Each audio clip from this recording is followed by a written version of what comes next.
Ayan, what's up dribblers at mga shooters? Kamusta? Kamusta po kayo? Coach Tim Cone sa pagkatalo ng kanyang Barangay Ginebra San Miguel sa Northport, Batang Pier. Ito ang kanyang mga sinabi sa Northport. At gusto naman ng Magnolia na palakasin ang kanilang kampanya laban mamaya sa Tira Pirma Chip. Ano nga ba ang sinabi dyan ni Coach Chito Victolero? Tara, pag-usapan at talakayin natin yan matapos po ako maglambing ng isang like, share, comment down below, and don't forget to subscribe and hit that notification bell button para lagi po tayong updated sa ating pong mga video. At lahat po ng ating shoutout nasa dulong bahagi lang po ng bidyong ito.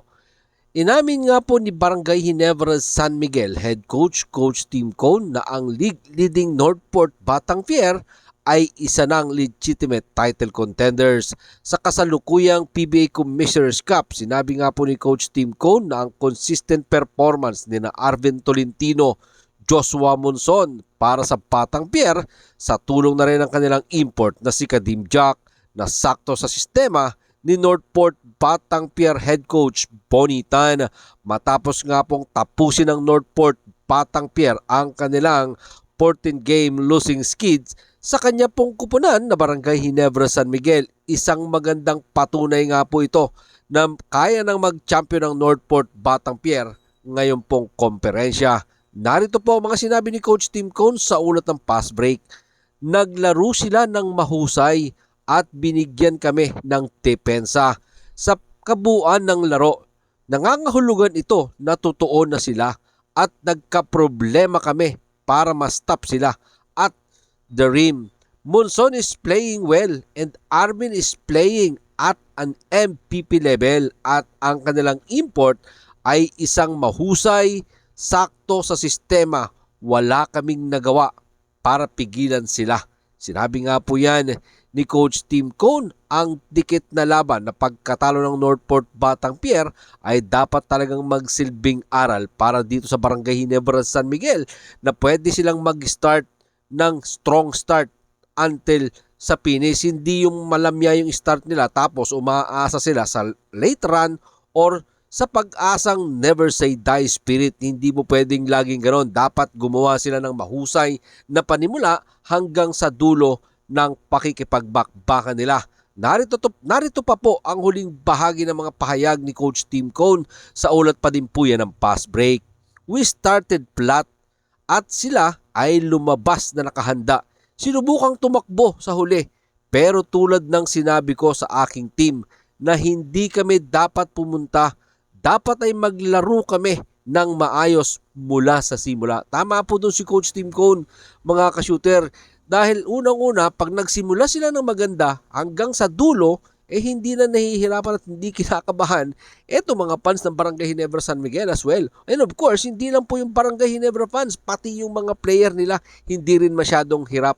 Katulad nung nangyari sa kanila. Yan nga po ang dismayadong mga pahayag ni Coach Tim Cone, ng Ginebra mentor na si Coach Tim Cone. Dapat kung manalo sila, tabla sana sila sa team standing, parehong 6-2 win-loss record. Pero dahil hindi nga po nangyari yan, tangan nga po ng Batang Pier ang 7-1 win-loss record at nalaglag naman itong Barangay Ginebra San Miguel sa 5-3 win-loss record. Ito po, pag-usapan naman po natin itong mga nalalabing bakbakan ng Magnolia Chicken Templados ni Coach Chito Victolero.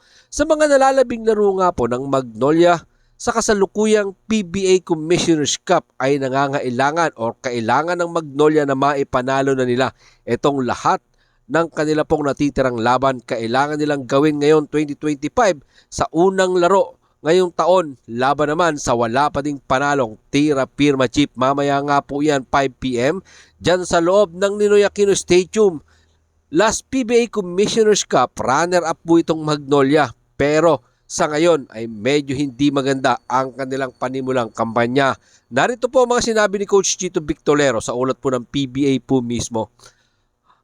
Back against the wall na kami. Meron pa kaming 5 laro na natitira.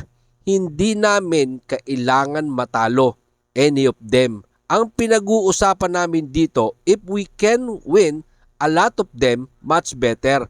Pero ang goal muna namin is to take them one game at a time. starting with that on Friday. Sabi po yan ni Coach Chito Pictolero. Mamaya nga po ay susubukan ng mga bata ni Coach Chito Pictolero na gawing 3-5 ang kanilang kartada.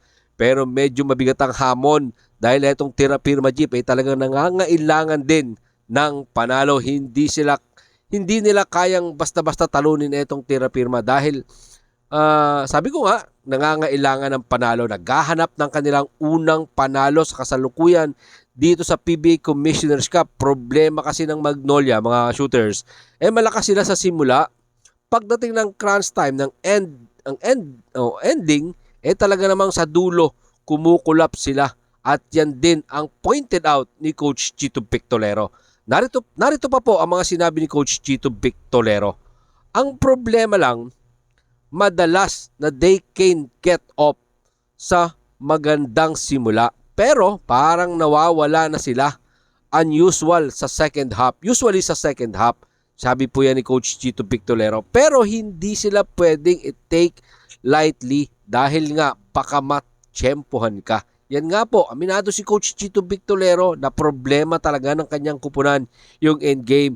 Hindi nga daw po nila ito kayang i-close out. Well, dati, etong Magnolia, hindi ganito. Last conference, ang Magnolia Impact, umabot sila sa finals against San Miguel Firmen because of their defense. Dapat magawa nila ng paraan lahat ng kanilang problema at mapatunayan nila na hindi sila intro boys. Or baka, yun ang gusto nilang patunayan dito na hindi lang sila panimula. Baka malay natin, etong laro nila mamaya ay magsimula na maging energy booster ito ng Magnolia Chicken Templados at magtuloy-tuloy sila hanggang sa final. Siyempre, yan po yung aasahan ng mga fans ng Magnolia para sa kanilang kupunan. Kaya naman, ako po lubos na nagpapasalamat. Maraming salamat po sa inyong panunod. Ano naman po ang inyong maging opinion? Pag-usapan po natin yan dyan sa comment section. Ingat and God bless everyone. Adjourn, pero katulad po ng ating pong nakagawian. Shoutout po kina